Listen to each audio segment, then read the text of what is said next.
bueno, ¿qué pasa?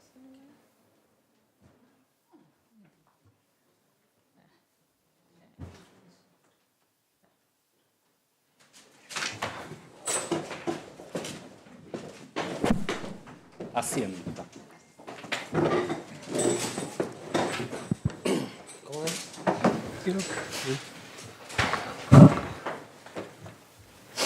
Buenas tardes. Buenas tardes. Se individualizan los intervinientes para los efectos de registro. Señora fiscal, buenas tardes. Buenas tardes, magistrados. Por el Ministerio Público, fiscal adjunto de Valparaíso, Mónica Arancibia Farías, con domicilio y forma de notificación ya registrada en el tribunal. Las partes querellantes, buenas tardes. Buenas tardes, por la Intendencia Regional de Valparaíso, Caterina Valdebenito Parisi, con forma de notificación y domicilio ya registrado en el tribunal. Buenas tardes, magistrado. Por la parte querellante de doña Alicia Farías y doña Olga Salinas, abogado Blanca Calvo Lazo. Por la parte querellante, Sergio Guzmán, abogado Sebastián Velázquez. Por la defensa, buenas Gracias, tardes. señor presidente. Señorías, por la defensa de don Giuseppe Brigante Weber, abogado Miguel Alfaro Cortés, conforme a notificación y poder ya autorizar la causa. El acusado, señor, su nombre completo. Giuseppe Antonio Brigante Weber. Tal como es de conocimiento por parte de los intervinientes, esta audiencia tiene como objetivo reanudar primero la audiencia de juicio que fue, o la audiencia del 343, inciso final del Código Procesal Penal, toda vez que se encontraba suspendida, según se va a conocer en su oportunidad, por resolución dictada por el excelentísimo Tribunal Constitucional, que también, como es conocimiento de los intervinientes, se rechazó el requerimiento de que en su oportunidad había presentado la defensa del acusado. Y en ese sentido que corresponde entonces, para los efectos de esta audiencia, exclusivamente la discusión en relación a lo dispuesto en el inciso final del artículo 343 del Código Procesal Penal. Esto es, en el caso de existir condena, el tribunal deberá resolver sobre las circunstancias modificatorias de responsabilidad penal en la misma oportunidad prevista en el inciso primero, y no obstante, tratándose de circunstancias ajenas al hecho punible y a los demás factores relevantes para la determinación y el cumplimiento de la pena, el tribunal abrirá debate sobre tales circunstancias y factores inmediatamente después de pronunciado la decisión, que como se dijo no se pudo hacer en su oportunidad por encontrarse suspendida esta audiencia de acuerdo a lo dispuso el excelentísimo Tribunal Constitucional. Así también, para los efectos de recordar a los intervinientes, se hace presente que en su oportunidad el veredicto se condenó al acusado Giuseppe Antonio Brigante Weber, cédula nacional de identidad 19.011.702-2, como autor de 2 delitos de homicidio simple cometido en las personas de Ezequiel Barbarán Salinas y de Diego Guzmán Farías, acaecido en Valparaíso el 14 de mayo del 2015, y así también se absolvió al acusado Giuseppe Antonio Brigante Weber de aquellos capítulos de la acusación que lo tenían como autor de los delitos de tráfico ilícito de pequeñas cantidades de estupefacientes, tenencia y porte ilegal de armas de fuego cometidos los 2 primeros y supuestamente acaecido el tercero en Valparaíso el 14 de mayo del 2015. En ese sentido, entonces, como se ha señalado ya, la audiencia hizo relación exclusivamente con el capítulo de condena, esto es, en relación con los 2 delitos de homicidio simple. Solamente hacer presente, en atención a existir prensa en la sala, y para efectos de mantener orden y no interrumpir a los intervinientes durante el desarrollo de la audiencia, que sin perjuicio que pueden realizar las grabaciones que estimen, y existiendo además, entiendo que la grabación o la emisión de imagen por parte del canal de Poder Judicial se le va a pedir a las cámaras que dejen o se pongan en la puerta de la sala para que no interrumpan la vista, entendiendo que la audiencia es pública para todos los que quieren estar presentes y no pueden tapar primero el acceso por una cuestión netamente de seguridad del edificio y los intervinientes, por lo tanto deben quedar los pasillos vacíos por un tema de seguridad, y en segundo lugar no puede haber nadie parado en la audiencia. Por lo tanto, las cámaras de seguridad tienen que estar dispuestas, las cámaras de televisión dispuestas de alguna manera que no se interrumpa la audiencia. Para eso vamos a hacer un pequeño receso aquí mismo en sala para que se dispongan donde puedan los camarógrafos y de esa forma dejen y se cumplan las instrucciones impartidas por el tribunal. No sé si hay pared en alguna parte o muralla por las esquinas donde se puedan, da lo mismo, pero tienen que dejar primero los pasillos desocupados. Las cámaras pueden existir sin ningún inconveniente, pero se tienen que disponer de alguna manera que no interrumpan el acceso al pasillo de nadie de los que están sentados en alguna banca. Y también deben dejar libre el pasillo para que, en el fondo, ante cualquier inconveniente, exista posibilidad de evacuación sin ningún inconveniente en medidas de seguridad.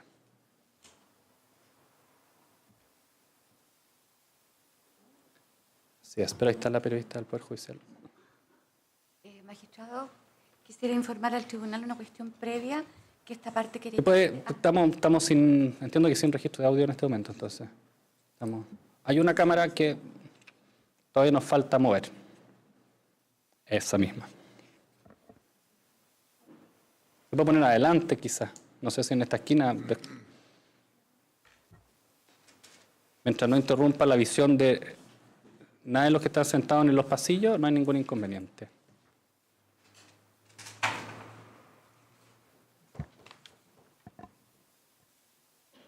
Ahí sí, entonces, reanudamos la audiencia. ¿Alguna cuestión previa que debatir distinta a la audiencia del 343? No, magistrado, es la misma audiencia. Lo que pasa es que para que el tribunal se vea cómo va a ser cómo va a dirigir en definitiva la audiencia, que esta parte va a ofrece prueba respecto de probar la extensión del daño. Entendemos que va a ser la misma lógica que ha tenido durante el desarrollo de la audiencia de juicio. Primero la Fiscalía hace las alegaciones pertinentes, luego cada una de las partes querellantes y en su oportunidad en cada una de sus presentaciones. Podríamos hacer primero la rendición de la prueba.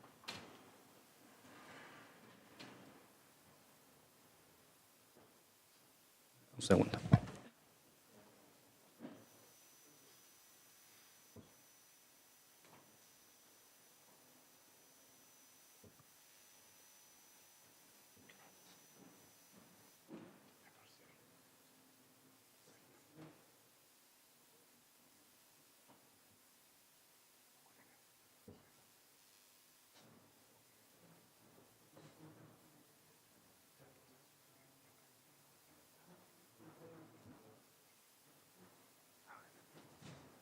Entonces, como señalaba, vamos a primero las alegaciones o cada una de las presentaciones por el orden. Si usted quiere como parte querellante rendir la prueba en su oportunidad, cuando le toque la oportunidad, rendirá la prueba y después a los demás intervinientes, si es que hay alguna duda, se le podrá dar la palabra sobre las circunstancias que, si es que eso modifica o no sus dichos en relación a la petición de prueba.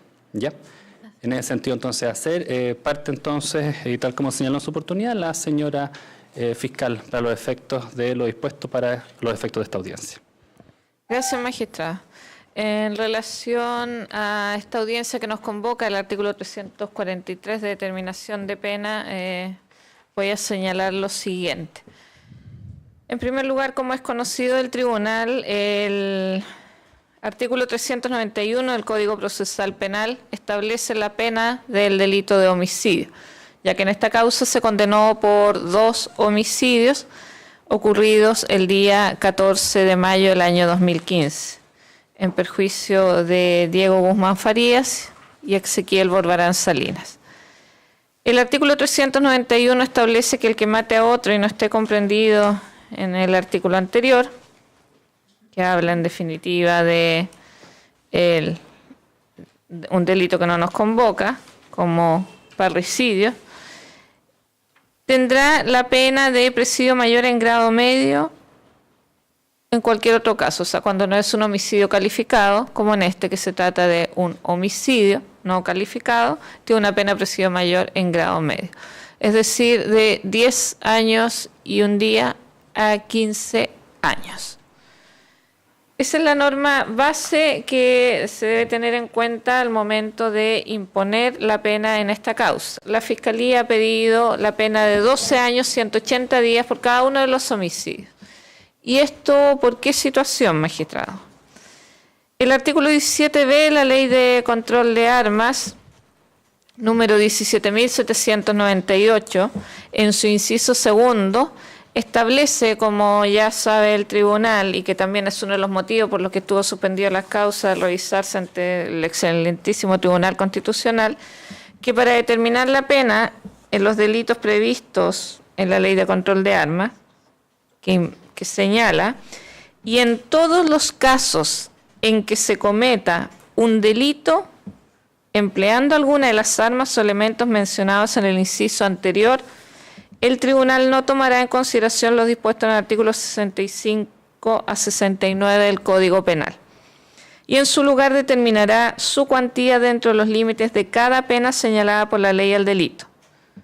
Es decir, entre 10 años y un día a 15 años, en este caso en particular, en atención al número y entidad de circunstancias atenuantes y agravantes y a la mayor o menor extensión del mal producido por el delito. Por tanto, en definitiva, no puede imponer una pena ni más gravosa ni menor. Esto es lo que se llama y se ha aplicado en otras normativas, en otros tipos de ilícitos, como el marco rígido de la pena. Y si bien el tribunal estimó que el acusado, condenado ya en esta instancia, Giuseppe Briganti, no había cometido delito de la ley de control de armas por no haberse acreditado que tenía en su poder un arma de fuego, por no haberse acreditado que no la había portado, por no haber salido completamente desde su casa a disparar, como lo señaló el tribunal en su veredicto, esta ley igualmente obliga a aplicar este marco rígido de pena, porque habla de todo delito o incluso cuasi delito. Y acá estamos en 2 delitos de homicidio. Y para ello, entonces ya el tribunal no puede considerar la normativa del artículo 65 al 69. Caso concreto, el artículo 67, que es el que se aplica para penas que tienen un solo grado de una pena divisible. Siendo así las cosas, se deben considerar, sin tener ese marco rígido tampoco con las atenuantes y las agravantes, como sí lo establece expresamente el artículo 67, ¿qué pasa cuando hay un atenuante? ¿Qué pasa cuando hay 2 agravantes? ¿Qué pasa cuando no hay ninguna de estas? Acá dice marco rígido, pero se debe tener en consideración tales elementos. Y la Fiscalía ha pedido la pena en un rango que entiende que es el rango medio de esta, pero el tribunal pudiera estimar que tampoco está amarrado por ese rango medio e imponer una pena más allá de los 12 años, 180 días por cada uno de los ilícitos. Para estos efectos voy a acompañar, en primer lugar, magistrados, el extracto de filiación y antecedentes del imputado Giuseppe Antonio Briganti Weber, actualizado al día de hoy, en que figura que no tiene condenas anteriores. Es por ello que la Fiscalía invocó a su respecto la atenuante e irreprochable conducta anterior, porque efectivamente en su vida previa a estos hechos no tuvo condenas anteriores de ningún tipo, ni por falta, en su extracto no figura. Por tanto, se invoca aquello como atenuante y está el documento que así lo señala con esta lectura resumida que en definitiva es su extracto y no tiene condenas anteriores. Pero también hay que tomar en consideración lo que dice el artículo 17b en cuanto a la mayor o menor extensión del mal causado por el ilícito. Y en este caso voy a acompañar, también sin perjuicio de la documentación que se haya podido acompañar durante el juicio, el certificado de nacimiento de Ezequiel Eliab Borbarán Salinas, que figura con fecha de nacimiento 23 de octubre de 1996, hijo de don Abner Eliab Borbarán Ristenpart y Olga Ofelia Salinas Cerda. Por tanto, Ezequiel, a la fecha de los hechos, 14 de mayo del 2015, tenía 18 años de edad. Acompañaré también el certificado de nacimiento de Diego Andrés Guzmán Farías, nacido el 23 de marzo de 1990. Hijo de Sergio Américo Guzmán Araos y doña Alicia del Carmen Farías Jofré. Por tanto, a la fecha del hecho, tenía 25 años de edad. Como había empezado a señalar en su momento en la audiencia 343, que finalmente fue suspendida, magistrado, ambos, Diego y Ezequiel, eran 2 jóvenes de esta región, 2 jóvenes estudiantes que estuvieron en la Plaza Victoria Valparaíso en ese fatídico día para ellos y para sus familias de 14 de mayo del año 2015. Ambos, si bien uno tenía 18, el otro 25, tenían toda una vida por delante. Eran jóvenes, estaban estudiando. Diego estudiaba prevención de riesgos, Ezequiel psicología. Ambos estaban en una universidad, esta zona, en la misma universidad y tenían otros sueños, otros proyectos. Diego era militante activo de un partido político, magistrado, y tenían planes y proyectos a futuro. Pero no solo a futuro, porque el futuro, la verdad, la vida nos enseña que el futuro no existe. Lo que tenemos y lo que nos acompaña a cada uno de nosotros es nuestro pasado y nuestro presente. Y el futuro a veces llega y a veces no. Para ellos no llegó, magistrado.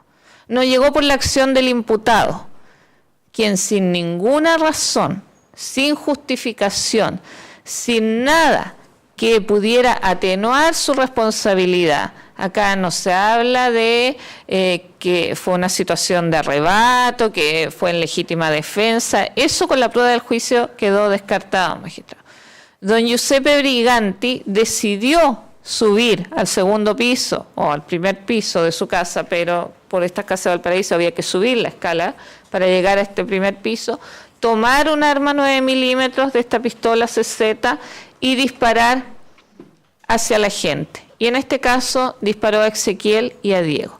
Y él ese día fue quien decidió que Diego y Ezequiel no tuvieran un futuro, magistrado, no siguieran con sus sueños, que eran muchos.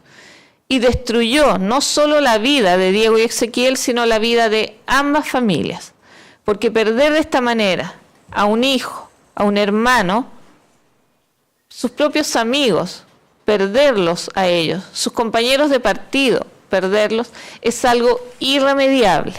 Y por tanto, esa extensión, que los querellantes se explayarán más sobre el punto y con las pruebas que podrán aportar, no es algo que el tribunal pueda obviar y pueda no considerar por un argumento legal, artículo 17b de la Ley de Control de Armas, y porque es un elemento que se debe considerar al analizar cuál es la pena que en definitiva corresponde aplicar al imputado por su acción. Podrán decir, bueno, ya se le está aplicando una pena, podrá decir la defensa, bueno, pudieron ser personas mayores de edad, menos, él no disparó a nadie en particular, no sabía que iba a terminar con la vida de dos jóvenes, podría haber sido la vida de personas que ya estaban llegando al término de su vida por la edad.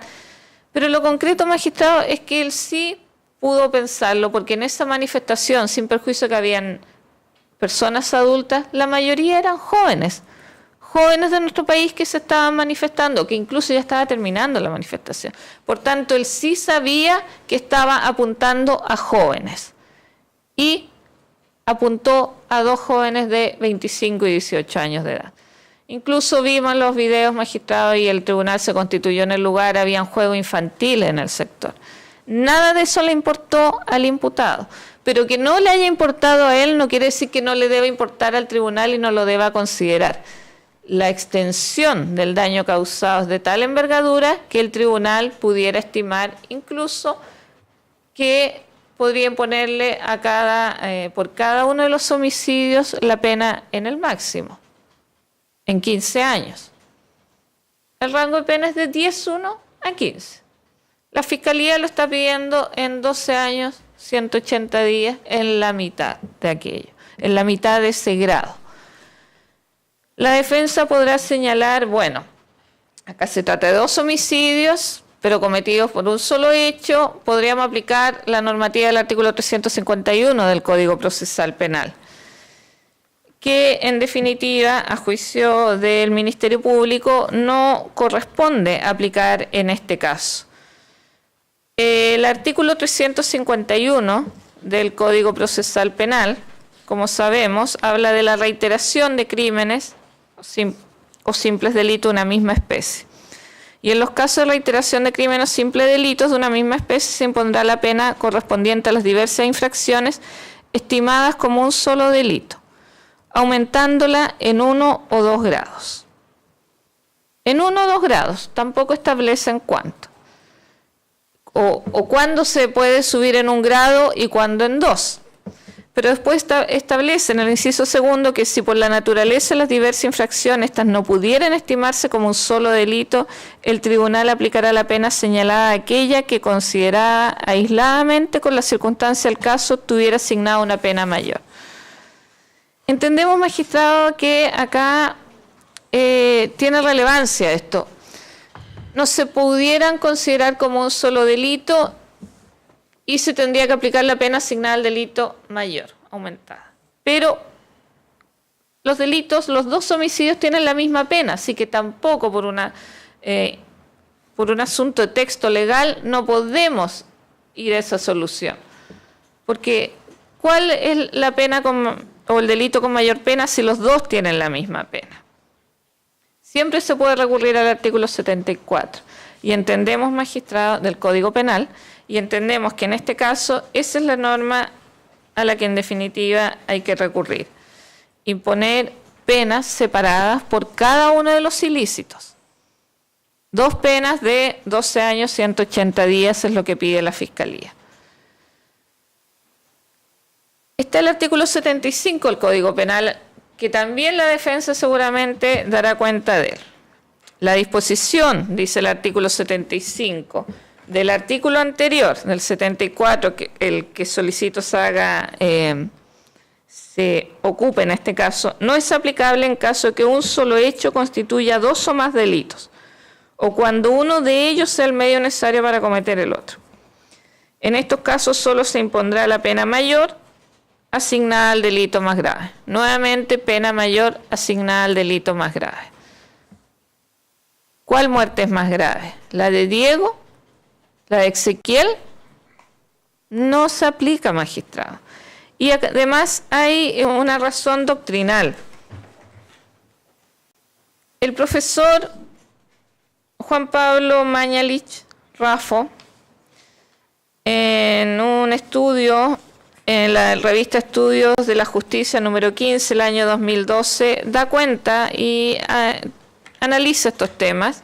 Y si bien él en definitiva no comparte la opinión que destaca de juristas como el profesor Novoa y don Mario Garrido Montt, él no comparte esa postura, pero la señala, y quedan cuenta dichos juristas que en un concurso ideal heterogéneo, un acto y 2 resultados, no es posible aplicar el artículo 75 y cada delito debe castigarse separadamente.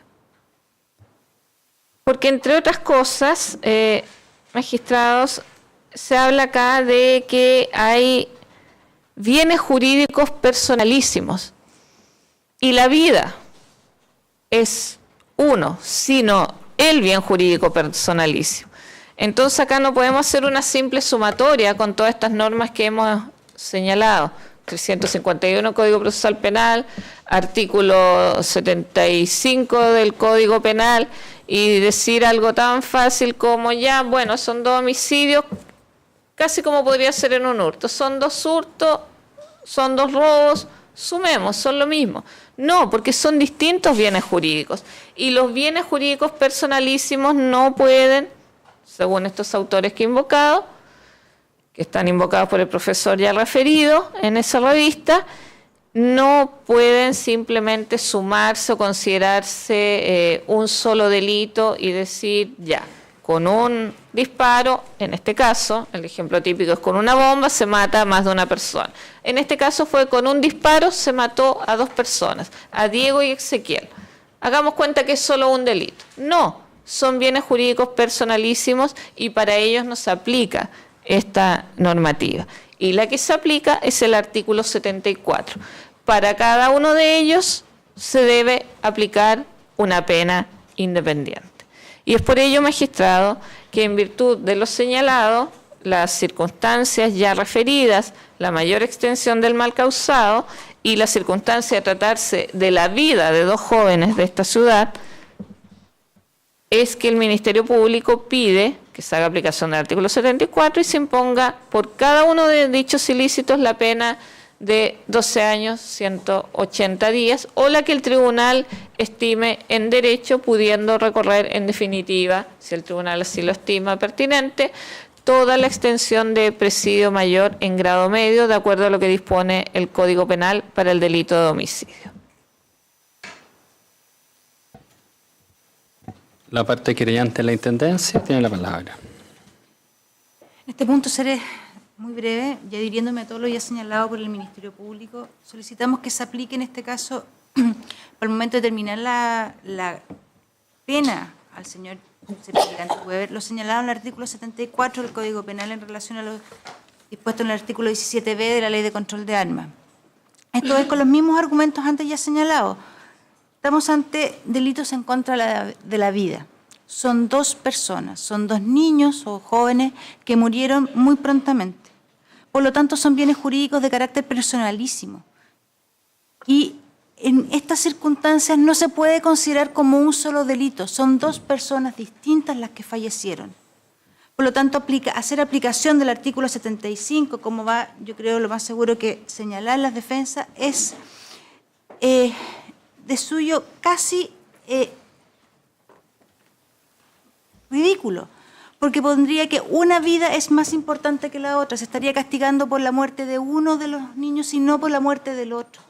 Por lo tanto, consideramos que es sumamente importante que se aplique el artículo 74 al momento de determinar la pena al señor Giuseppe Briganti Weber. También adherimos a lo señalado por el Ministerio Público, que la pena solicitada por esta parte es la pena de 12 años, 180 días. Esto es la mitad de la pena establecida en la norma base, que va entre 10 años y 1 día y 15 años. O sea, la mitad, 12 y 180. En este caso, correspondiéndole un atenuante, que es la irreprochable conducta anterior. En cuanto a la extensión del mal causado, también en esta parte los 2 abogados querellantes se van a referir largo y extenso a cómo afectó a cada una de las familias la muerte de sus respectivos hijos. Pero hay un punto que no deja de ser importante. Fueron 2 testigos que declararon en este juicio. Fueron 2 jóvenes que se llamaban igual, Ignacio Mardones e Ignacio Pérez. Ignacio Mardones fue el niño que hizo el rayado, que en ese minuto, cuando hizo los rayados, era todavía menor de edad. Hoy en día es mayor de edad. Él declaró aquí en juicio cómo le afectó, que hasta el día de hoy se siente culpable, cómo cambió su vida después de ese hecho. Por lo tanto, la afectación o la extensión del mal causado no solamente se da en la familia de cada una de las víctimas, sino que también se da en su entorno, o de personas que no tenían mayor relación con las víctimas, como es el caso de Ignacio Pérez. Ignacio Pérez fue el estudiante de Derecho que declaró acá, que señaló que no solamente ha subido casi 30 kilos desde los hechos, por la ansiedad que le ha provocado esto, porque él se veía en las imágenes que estaba al lado, que perfectamente él podría haber sido la víctima, sino que también le afectó gravemente en sus estudios, en cómo si ha podido o no ha podido terminar su carrera. Todo eso lo señaló acá. Esa extensión del mal causado también consideramos que ustedes como tribunal tienen que analizarla y valorarla al momento de establecer cuál es la condena que le corresponde al señor Briganti Weber. Y por eso, en definitiva y en resumen, es que solicitamos que se aplique una pena de 12 años y 180 días por cada uno de los homicidios, en atención a lo señalado en el artículo 74 del Código Penal y del artículo 17b de la Ley de Control de Armas. En la oportunidad, entonces, de la parte querellante representada por la abogada señora Blanco Calvo Lazo. Gracias, magistrado. Magistrado, lo que dice relación con la aplicación del artículo 74, esta parte así lo solicita, y desde ya, para no extenderme mayormente, me adhiero a todos los argumentos que dio la Fiscalía y también lo que dio la parte querellante de la Intendencia. Principalmente voy a señalar o me voy a referir a la extensión del daño. Ambas familias, tanto la familia de Diego Guzmán como la familia de Ezequiel Borbarán, han sufrido y están sufriendo y van a sufrir eternamente un duelo. El duelo no es una etapa de la vida, es algo que se lleva todo hasta la muerte, se lleva el duelo y se padece así toda la vida. En definitiva, implica una pérdida, implica rotura de vínculo. En el caso tanto de la familia Borbarán Salinas como de la familia de Guzmán Farías, ambas familias tenían proyectos con sus hijos. las personas siempre organizamos nuestra vida alrededor de proyectos, de creencias, de significados y que en definitiva nos determina qué somos, qué sentimos, qué pensamos, qué hacemos, en definitiva. Eso somos los seres humanos. Pero eso se puede ver truncado en forma trágica frente a una pérdida profunda, como es la pérdida de un hijo. Es decir, cualquier pérdida es una pérdida profunda, pero la de un hijo es mucho más. ¿Por qué? Porque nos saca de todos los esquemas esta organización de vida que tenemos construida, se ve absolutamente truncada y en definitiva va a perturbar y a romper todos los supuestos que teníamos como vida, transformando nuestra identidad. ¿Sí? Uno es madre y deja de ser madre, en definitiva, de un hijo que se fue y más encima se va en tan trágicas circunstancias y perdón la expresión, para no decir tan estúpidas circunstancias. Porque la verdad que la muerte de Diego y Ezequiel son muertes absurdas, estúpidas, de mano de una persona que no midió riesgo, no midió nada, pescó un arma y casi como en el Far West disparó, llevándose con él la vida de dos personas que tenían todo un futuro por delante. Un chico de 18 años y otro chico de 25 años. Proyectos, estudios, las posibilidades de ser padre, las posibilidades de hacer familia, todo eso simplemente quedó en nada. Y lo que significa también para estas familias que tienen que seguir viviendo con esta pérdida, familias que significan hermanos que pierden a su hermana, por ejemplo, tanto la hermana de Diego perdió a su hermano, la hermana de Ezequiel perdió a su hermano. Y ocurre un fenómeno dentro de las familias que tienen estos duelos. El dolor se centra, y esto está estudiado psicológicamente, el dolor se centra en los padres. Estos padres que han perdido a sus hijos y estos otros hijos sobrevivientes, si lo podríamos decir así, pasan a ser invisibles. Invisibles. Incluso ellos adoptan una actitud invisible de casi andar en punta de pies para no perturbar este dolor que los padres están sintiendo por la pérdida del hermano. Hacer lo menos problemas posibles, pero de esos hermanos, ¿quién se preocupa? Esos hermanos, su dolor, su duelo pasa a ser invisible. En este caso, estas dos familias vieron abruptamente rotas sus construcciones de vida y, en definitiva, señoría, como dice el psicólogo Niemeyer, las personas que tienen esta gran pérdida se ven forzados a crear una nueva historia de vida y a buscar otra audiencia para el nuevo yo que antes tenían construido, vale decir, tienen que construir otro nuevo yo.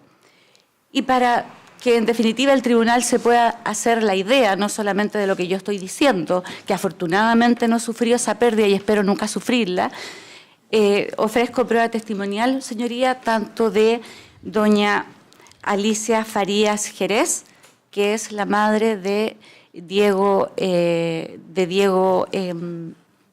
Guzmán Farías, y de doña Olga Salinas Cerda, que es la madre de Ezequiel Borbarán Salinas. ¿A quién de las dos va a llamar primero? A la señora Alicia Farías. Perfecto.